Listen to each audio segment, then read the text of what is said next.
నల్గొండ జిల్లా నాకెరకల్ మండల కేంద్రంలోని ఏవిఎం పాఠశాలలో కూడా ఫుడ్ పాయిజన్ అయిన తర్వాత ఇద్దరు విద్యార్థులు తీవ్ర అస్వస్థతకు గురైనటువంటి పరిస్థితి ఉంది. వెంటనే ఉపాధ్యాయులు ఆ 20 మందిని కూడా హాస్పిటల్కి తరలించి కూడా చికిత్స అందించిన పరిస్థితి కనపడుతుంది. 20 మంది విద్యార్థులకు మాత్రం ఎలాంటి ఇబ్బంది లేదు, ఆ ప్రశాంతంగా ఉన్నారని కూడా వైద్యులు చెప్తున్న పరిస్థితి ఉంది. మొత్తం కూడా ఫుడ్ పాయిజన్ కావడం వల్లనే వాంతులు విరోచనాలు అయినట్టు కూడా వైద్యులు చెప్తున్న పరిస్థితి కనపడుతుంది. ముఖ్యంగా కూడా ఆదివారం నాడు ఏవిఎం పాఠశాలకు సంబంధించిన వారు ఎగ్ బిర్యానీ వండి విద్యార్థులకు వడ్డించినటువంటి పరిస్థితి. మొత్తం 220 మంది విద్యార్థులు హాస్టల్లో ఉన్నారు. అందులో ఒక 20 మందికి మాత్రము ఫుడ్ పాయిజన్ కావడంతో కూడా వాంతులు విరోచనాలు అవుతున్న నేపథ్యంలో వెంటనే దానికి సంబంధించిన హాస్టల్ వార్డెను, దానికి సంబంధించిన ఉపాధ్యాయులు కూడా వారిని అందరూ కూడా హాస్పిటల్ తరలించి కూడా చికిత్స అందించారు.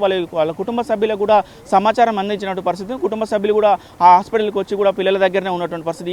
ఈ ఘటనపై కూడా ఇటు విద్యాశాఖ అధికారులు, అదేవిధంగా జిల్లా కలెక్టర్ ఆదేశాల మేరకు విద్యాశాఖ అధికారులు కూడా ఏవిఎం పాఠశాలను కూడా సందర్శించి ఏ విధంగా ఫుడ్ పాయిజన్ జరిగిందని కూడా పూర్తిగా అక్కడ వివరాలు కూడా సేకరించినటువంటి పరిస్థితి. ముఖ్యంగా కూడా వంటశాలకు సంబంధించి వంటశాలలో ఎలాంటి పరిశుభ్రత ఉంది, తదితర అంశాలు ఉన్నాయా లేవా అనేది కూడా అక్కడ చెక్ చేసుకొని ఒక నివేదికను తయారు చేసినటువంటి పరిస్థితి కనపడుతుంది. ముఖ్యంగా కూడా అధికారులు విద్యాశాఖ అధికారులు కూడా ఒకటే సూచనలు జారీ చేస్తున్నటువంటి పరిస్థితి ఉంది. హాస్టల్లో ఉన్న విద్యార్థులు ఉంటారు కాబట్టి వంటశాలను పరిశుభ్రంగా ఉంచుకోవాలి, విద్యార్థులకు ఎక్కడ ఎలాంటి ఇబ్బందులు జరగకుండా చూసుకోవాలని కూడా ఇప్పటికే పలు సూచనలు కూడా చేసినటువంటి పరిస్థితి కనపడుతుంది. మొత్తం కూడా 20 మంది ఎవరైతే 20 మంది అస్వస్థకు గురయ్యారో వాళ్ళ విద్యార్థులు కూడా ఇప్పటికీ డిశ్చార్జ్ అయినటువంటి పరిస్థితి కనపడుతుంది. వాళ్ళను కూడా తల్లిదండ్రులకు కూడా అప్పగించారు. వాళ్ళ తల్లిదండ్రులు కూడా ఇంటికి తీసుకువెళ్ళేటువంటి పరిస్థితి కనపడుతుంది. ఇలాంటిది పునరావృతం కాకుండా కూడా చూసుకోవాల్సిన బాధ్యత హాస్టల్ పైన ఉంటుంది, హాస్టల్ యాజమాన్యంపై ఉంటుందని కూడా విద్యాశాఖ అధికారులు కూడా సూచించినటువంటి పరిస్థితి కనపడుతుంది. ముఖ్యంగా కూడా ఎవరైతే తల్లిదండ్రులు ఉన్నారో, విద్యార్థులకు సంబంధించిన తల్లిదండ్రులు ఉన్నారో, తల్లిదండ్రులు మాత్రం ఒక విధంగా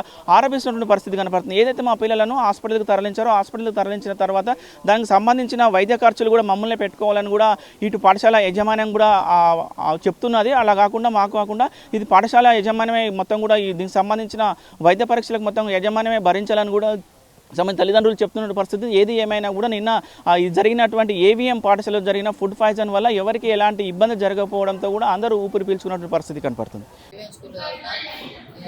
ఫుడ్ బాగాలేక ఇట్లా గ్లూకోజ్ ఎక్కిస్తారు. మళ్ళీ ఈ గ్లూకోజ్లో కూడా పైసలు మనమే పెట్టుకోవాలంట. వాళ్ళు ఏమన్నా అంటే పైసలు మీరే పెట్టుకోవాలి, ఏముండదు అని అన్నారు. దీని ఫుడ్ బాగాలేదు, కొద్దిగా అది అటు చాలా ఇబ్బంది. పోయినసారి 2025లో అయింది ఒకసారి, ఇప్పుడు ఒకసారి అయింది. మోషన్స్ 7 టైమ్స్ అయింది. వాంతింగ్స్ అంటే 1 టైం అయింది. కడుపులో బాగా పెయింది. 10th క్లాస్ మధ్యాహ్నం ఇట్లా ఎంకరేజ్ పెట్టారు. అది ప్లాస్టిక్ కోసం వస్తుంది.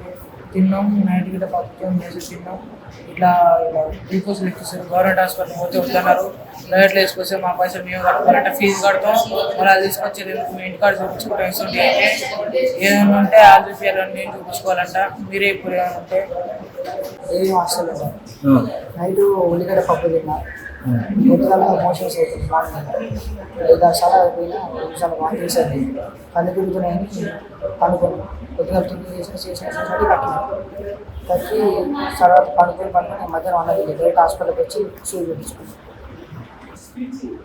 ఏమంటే సార్లు వచ్చారు, పెద్దసార్లు వచ్చి సారా ఉంటే పేరెంట్స్ ఫోన్ చేయమంటే పేరెంట్స్ ఫోన్ చేసి డాడీ వచ్చి కలిసి మా డాడీ వెళ్తాను. సార్ చూసి పేరెంట్స్ ఫోన్ తీసుకున్నామని 500 అయిపోయింది కలిసి. సార్లు పేరెంట్స్నే పెట్టుకోమంటారా? సార్లు పెట్టుకోమన్నారని అక్కడ ఏం చెప్పలేదు. పేరెంట్స్ ఫోన్ చేసుకొని రమ్మని వరలక్ష్మి, మా బాబు ఏవిఎం స్కూల్లో చదువుతుండు. సార్ ఫోన్ చేసి మీ బాబుకు మోషన్స్ వాటింగ్స్ అవుతున్నాయి, ఫోన్ చేసి రమ్మంటే వచ్చినాం సార్. ఇక్కడ మోండ్రెడ్డి హాస్పిటల్లో జాయిన్ చేసింది. ఫుడ్ పాయిజన్ అయిందని చెప్తుంది. పిల్లల మీద ఎంత నిరగ్గా ఉంటే ఎట్లా సార్?